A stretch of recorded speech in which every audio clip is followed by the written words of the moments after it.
Assalamualaikum warahmatullahi wabarakatuh. Alhamdulillahi rabbil alamin. Wassalatu wassalamu ala asyrafil anbiya'i wal mursalin habibina maulana Muhammadin wa ala alihi wa sahbihi ajma'in. Man yahdillahu fala mudhillalah wa man yudlil fala hadiyalah. Qala al-musannifu rahimallahu ta'ala wa nafa'ana bi'ulumihi fid dharain amin. Summa qala babul wara'in. Bermula ini bab menjelaskan tentang sikap wara', yaitu sikap menjaga diri dari hal-hal yang merugikan diri kita sendiri. Wara' menjaga diri dari hal-hal yang merugikan diri kita sendiri. Dari yang haram naik ke syubhat, naik ke yang halal tapi tidak perlu.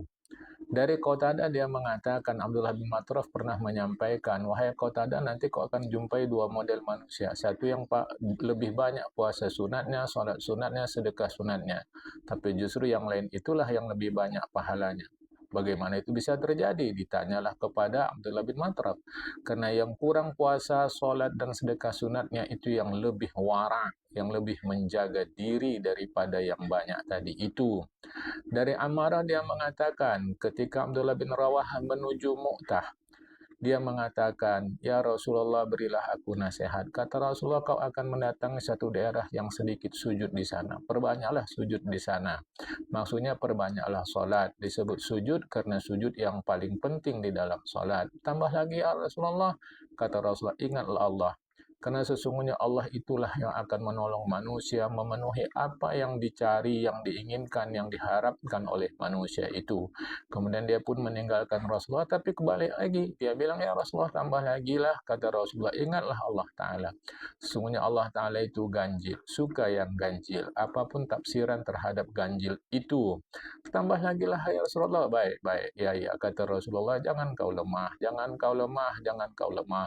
Jika kau berbuat keburukan 10, maka berbuatlah kebaikan 1. Maksudnya bukan hanya 1. Ini menunjukkan nilai 1 kebaikan itu dapat menghapus 10 keburukan. Bukan pula maknanya dibolehkan berbuat keburukan. Tapi jangan lemah untuk berbuat baik. Jangan lemah, jangan lemah, jangan putus asa berbuat baik. Dari Anas bin Malik radhiyallahu taala anhu bahwa Rasulullah mengatakan, terima kalian dari aku 6 berikut ini. Artinya jaminkan oleh kalian 6 berikut ini akan kalian lakukan. Kujamin kalian masuk ke dalam surga. Kalau cerita jangan tipu.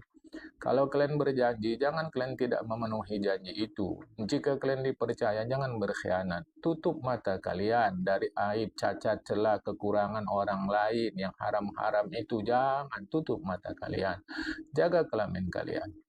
Tahan tangan dan kaki kalian dari yang haram. Kujamin kalian masuk ke dalam surga Allah Ta'ala. Surga Tuhan kalian. Dari Imran bin Husain radhiyallahu taala anhu bahwa Nabi mengatakan, Allah berfirman, hambaku, penuhi kewajiban yang kuwajibkan kepada kalian. Kalian akan termasuk hamba Allah yang paling mengabdi. Tahan, berhenti kalian dari yang kularang. Kalian pasti termasuk manusia yang paling wara. Cukupkan rezeki yang kuberikan. Kalian pasti termasuk orang yang paling kaya. Dari Syekh Fudil bin Iyad radhiyallahu rahimallahu taala beliau mengatakan ada 5 tanda orang berbahagia. Satu, yakin kepada Allah Taala di dalam jiwanya. Kedua, dalam beragama dia memenuhi sikap wara. Ketiga, zuhud dalam kehidupan dunia. Dia sederhana dalam hidup dunia. Malu pada kedua matanya, sehingga matanya itu tidak segan-segan menangis menyesali kesalahan, kekeliruan, kekurangan dirinya. Takut pada badannya akan mengalami rugi, takut badan binasa. Melalui apa takutnya itu? Tidak melanggar yang diperintahkan Allah, merasakan kebesaran, kekuasaan, keagungan Allah Ta'ala, sehingga tidak merugikan badannya. 5 tanda orang celaka, keras hati. Maksud keras hati ini bukan egois, bukan teguh pendirian, tapi egois, tidak mau menerima kebenaran. Beku matanya, maksudnya matanya tidak pernah mengeluarkan air mata atas atas kesalahan, kekeliruan, kelemahan dirinya sendiri, atas kebaikan yang belum dia lakukan. Semestinya tidak harus air mata, apapun itu asalkan itu menunjukkan penyesalan. Tetapi begitupun agama mengajarkan penting sekali mengeluarkan air mata penyesalan itu secara fisikal.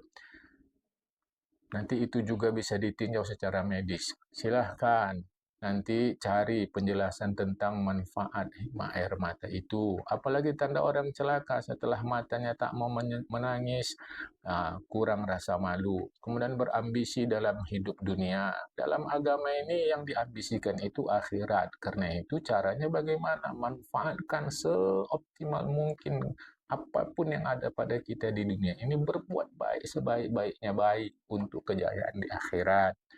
Kemudian panjang angan-angan, tapi tidak membuktikan, tidak merealisasikan. Ini namanya halusinasi. Kata Khalifah Umar bin Khattab, kami meninggalkan 90% yang halal karena takut jatuh di dalam yang syubhat atau yang haram. Abdullah bin Mas'ud pun mengatakan begitu. Sebagian cerik cendia mengatakan, seluruh perkara hidup dunia ini mengagumkan, tetapi aku lebih kagum lagi nengok manusia tertipu yang 5 ini. Satu, aku heran nengok orang yang memiliki kelebihan hidup dunia, tapi tidak dia gunakan kelebihan itu untuk menghadapi hari yang dia mengalami kesusahan. Sedangkan hajatnya perlu pada hari itu. Kalau dalam hidup dunia ini maksudnya mengapa dia tidak berhemat boros. Tapi tentu agama kan tinjauannya jauh lagi ke akhirat. Mengapa dia tidak gunakan kelebihan dia dalam hidup ini untuk kebaikan dia, kejayaan, kesuksesan, keselamatan dia nanti di akhirat. Dengan cara gunakan kelebihan itu untuk berbuat baik.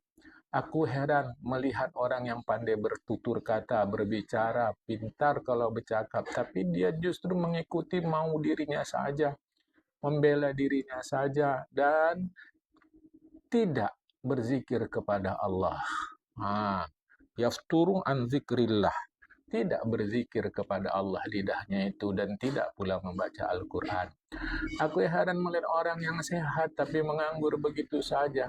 Apabila aku tengok dia tidak berpuasa selama-lamanya, macam mana dia tidak berpuasa? Puasalah setiap bulan, misal kata ada puasa sunat 3 hari setiap bulan, atau puasa yang lain. Macam mana dia tidak merenungkan keuntungan berpuasa itu apabila dia menyongsongnya? Kan rugi. Aku heran melihat orang yang menyiapkan tempat tidurnya, tidur dia sampai pagi. Macam mana dia tidak merenungkan kelebihan, keutamaan, fadilat, solat 2 rakaat di malam hari? Sehingga dia bisa lakukan itu sebentar saja di malam hari. Aku heran melihat orang yang berani melawan Allah Ta'ala dan mengerjakan yang dilarang Allah Ta'ala. Sedangkan dia kan yakin bahwa dia akan dihadapkan kepada Allah pada hari kiamat. Macam mana dia tidak merenungkan akibat buruknya? Kalau itu direnungkan, sehingga dapatlah dia lian zajir anhu, berhenti menghalangi dirinya, mencegah dirinya dari berbuat yang salah itu. Dari Abdullah bin Al-Mubarak rahimahullah ta'ala mengatakan, tidak memiliki 1 sen pun yang haram, itu lebih utama dari sedekah 100.000 sen. Kita tak perlu angka-angkanya ini. Maksudnya sesedikit apapun yang haram tidak ada pada kita, itu lebih utama daripada sedekah sebanyak-banyaknya. Kalau begitu nggak usah sedekah, asalkan tidak terhubung dengan yang haram. Bukan itu maksudnya. Inilah menunjukkan betapa pentingnya kita menjaga diri dari yang haram. Fadilat sedekah, wah tidak kurang-kurang hebat dalam agama ya. Ini dari Syekh Abdullah bin Al-Mubarak juga. Beliau waktu itu berada di Syam menulis hadis. Ternyata kolam beliau itu patah. Pinjamlah kolam yang lain. Kolam itu sejenis pena kalau cara kita sekarang ya. Tapi itu model dulu itu lidi, sebuah lidi dari pohon apapun. Kalau kita dari pohon enau ya, atau rumbia di Arab ini, lidi dari pohon kurma atau apalah yang semacam kayu, kemudian nanti dicelupkan ke tinta, itulah dituliskan. Maka itu penanya itu kemungkinan bisa rapuh, ya termakan waktu, maka dia bisa patah, rusak. Fasta'ara qalaman, beliau pun meminjamlah pena yang orang lain. Selesai menulis, lupa beliau mengembalikan pena itu, dimasukkan beliaulah ke tempat beliau sendiri. Sampai di rumah di Marwa, beliau melihat pena tadi, lah ini kan bukan aku punya, dia kenal pasti itu. Maka dia mempersiapkan dirinya pergi ke Syam balik untuk mengembalikan pena itu kepada pemiliknya semula. Seterusnya, Kata Sya'bi, dia mengatakan, aku mendengar Nu'man bin Bashir menyampaikan, aku mendengar Rasulullah mengatakan bersabda, yang halal terang jelas, yang haram terang jelas. Tapi di antara halal haram itu ada yang samar-samar. Dibilang haram nampak halal, dibilang halal tapi berat atau terkandung kemungkinan dia haram. Nggak ada yang tahu secara pasti itu. Banyak manusia tak tahu. Maka siapa yang menjaga dirinya dari yang syubhat itu justru dia telah menyelamatkan pelaksanaan agama dirinya dan menyelamatkan kehormatan dirinya. Siapa yang terjatuh di dalam syubhat, kemungkinan besar dia terjatuh ke dalam yang haram. Ibarat kata penggembala yang menggembala dombanya di sekitar daerah larangan, maka hampir sajalah hewan-hewan itu masuk ke dalam.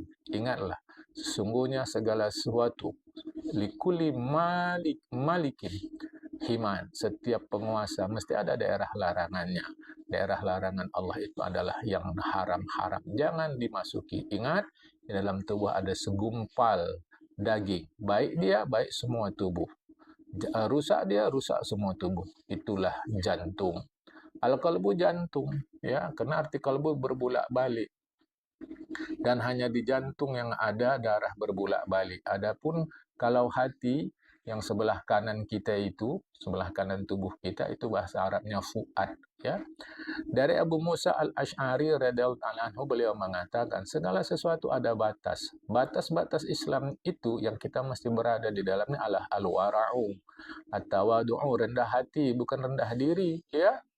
Asyukru, as-sabru, sabar. Wara' itu malakul umuri, itulah pemilik segala urusan hidup. Ibarat kata dia bagaikan sendi di dalam hidup. Rendah hati itulah pembebas dari sombong, sabar itulah keselamatan dari api, syukur itulah kemenangan terhadap surga. Dari Nabi beliau mengatakan, kalau kalian sholat, saking rajinnya kalian sholat naik turun, badan kalian itu jadi bungkuk macam sebuah busur. Kalau kalian puasa, saking rajinnya kalian puasa, badan kalian mengurus seperti sebuah senar, itu tidak akan bermanfaat kecuali kalian bersifat dan bersikap wara. Kata Syekh Bulid As-Samarkandi, tanda wara itu 10 wajib itu pada setiap orang. 1. Jaga lidah dari gosip. Lihat surat Al-Hujurat, surat 49 ayat 12. Janganlah sebahagian kalian menggosip sebahagian yang lain. Yang kedua, jauhi dari buruk sangka. Surat yang sama, ayat yang sama. Jauhilah banyak-banyak buruk sangka, banyak-banyak sangka itu jauhi. Karena sebahagian sangka itu adalah dosa, sebahagian yang lain tidak. Itu namanya diagnosa, ya. Kata Nabi, jauhi buruk sangka, karena buruk sangka itulah sedusta-dusta cerita. Kemudian tidak menghina menyepelekan orang. Surat yang sama, Al-Hujurat ayat 11. Janganlah ada kaum, masyarakat, siapapun mengolok menyepelekan orang lain. Boleh jadi yang disepelekan, yang diolok-olok, yang dijelekkan, yang dihina, yang direndahkan itu, yang disudutkan itu. Boleh jadi mereka itu lebih baik dari kalian yang merendahkan, menyepelekan dia. Kemudian yang keempat, menjauhkan pandangan dari yang haram. Perhatikan, itu ada di dalam surat 24, surat An-Nur ayat 30. Muhammad katakan kepada orang beriman, mereka menutup pandangan mereka dari yang haram. Kemudian jujur, apabila kalian berkata adillah, jujurlah. Surat Al-An'am surat 6152. Yang keenam, kenal pasti nikmat Allah terhadap dirimu supaya kalian jangan menganggap diri kalian hebat. Bukan, ingat surat Al-Hujurat, surat 49 ayat 17. Ingatlah Allah yang memberikan anugerah kepada kalian sehingga Allah tunjukkan kalian menjadi orang beriman kalau kalian jujur. Kemudian donasikan, gunakan harta, nafkahkan harta pada kebenaran, jangan pada kebatilan. Lihat surat Al-Furqan, itu surat 25 ayat 67. Orang-orang yang mereka menggunakan harta mereka tidak melampaui batas dan tidak pula pelit. Maksudnya tidak melampaui batas itu tidak menggunakannya pada maksiat. Tidak pelit artinya tidak menghalangi harta untuk digunakan pada kepatuhan kepada Allah. Yang kedelapan, tidak gila hormat. Ini tanda orang yang warak, tidak ingin ketinggian dan kebesaran di sisi manusia. Artinya tidak gila hormat. Perhatikan surat Al-Qasas, surat 28 ayat 83. Itulah akhirat. Kami jadikan untuk orang-orang yang tidak gila hormat di muka bumi waktu hidup dulu dan tidak pula berbuat kerusakan. Yang kedelapan, mengerjakan solat 5 waktu pada waktunya, lengkap syarat rukunnya, rukuk sujudnya. Perhatikan surah Al-Baqarah, surat 2238. Jagalah solat yang 5 waktu, apalagi solat pertengahan. Meskipun nanti khilaf ulama ahli tafsir apa yang dimaksud solat pertengahan. Teguhlah kalian mengabdi kepada Allah. Kemudian yang ke-10, berteguh di dalam ajaran Ahlus Sunnah wal Jamaah. Surat Al-An'am, surat 6153. Inilah jalanku, lurus, ikuti. Jangan ikut jalan-jalan lain, kan pasti berpecah belah dari jalan Allah Ta'ala melalui Rasulullah.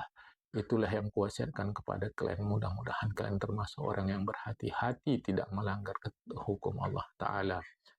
Kata Syekh Muhammad bin Ka'ab Al-Qurzi, 3 macam. Kalau sanggup, jangan kalian tinggalkan. Lakukan itu. Ya. 1, jangan kalian ghibah, jangan gosipin orang. Ya. Ini salah saya.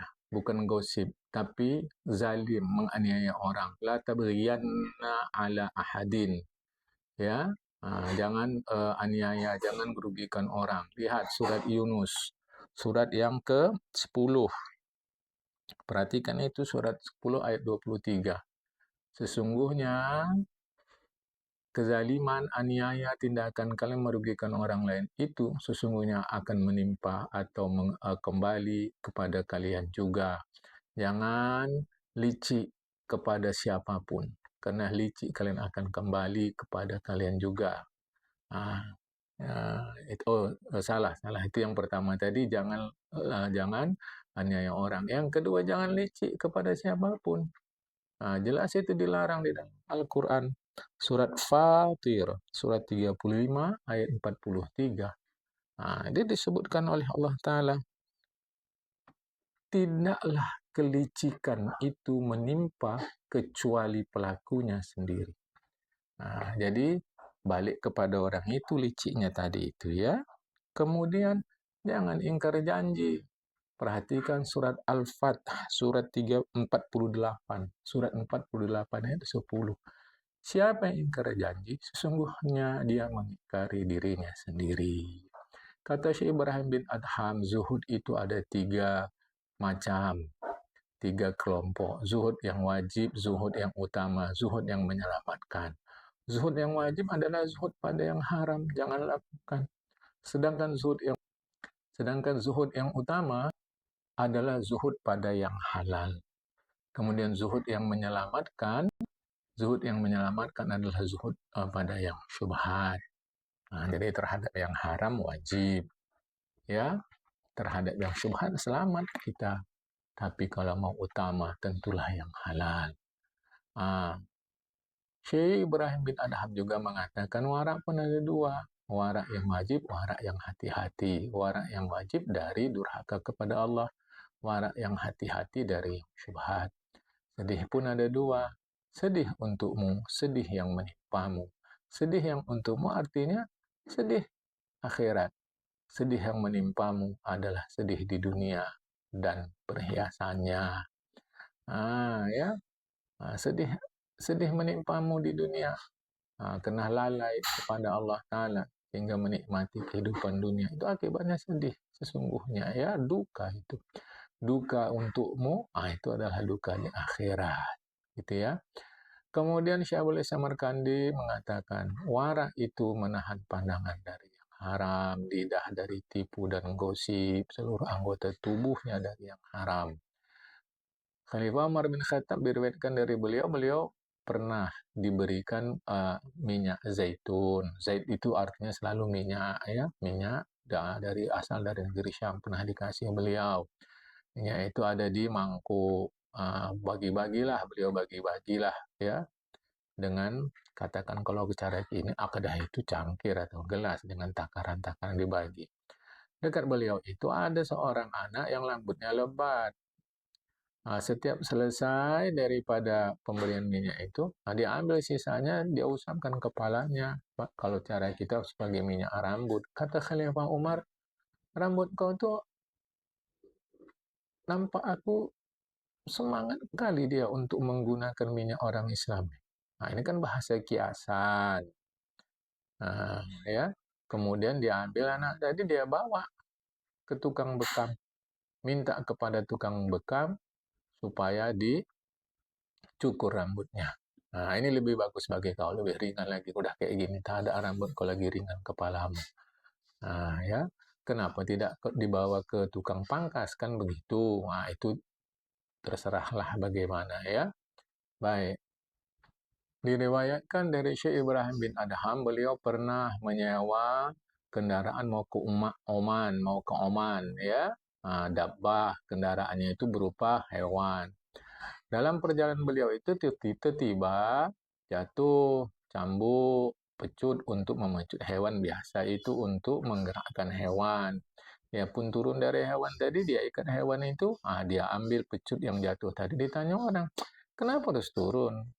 Kau balikkan aja kepala hewan itu ke arah kau datang tadi, kan bisa ngambil pecut tadi. Kata beliau, aku menyewa hewan ini kan untuk pergi, bukan untuk balik. Karena takut beliau, ya ini kan berarti berkhianat kita, tidak warak lagi. Kira-kira begitu. Ini sikap pribadi. Ya, dari Abi Razin Al-Uqaili dari Mu'az radhiyallahu ta'ala anhuma, Mu'az mengatakan, aku bersama Nabi. Waktu itu, beliau di atas ekor keledai. Ya, kata beliau, ya, keledai itu ada pelananya, ya, ada pelananya, jadi agak baguslah sedikit. Kata Rasulullah, Mu'az, tahukah apa hak Allah terhadap manusia? Allah dan Rasulnya lah yang lebih tahu. Kata Rasulullah, mereka mengabdi kepada Allah, jangan duakan. Kemudian tahukah kau apa hak manusia terhadap Allah Ta'ala kalau mereka memenuhi perintah Allah? Aku jawab, Allah dan Rasulnya lebih tahu. Allah akan memasukkan mereka ke dalam surga. Sampai sini dulu, akan datang ngaji kita tentang al-haya, malu. Assalamualaikum warahmatullahi wabarakatuh.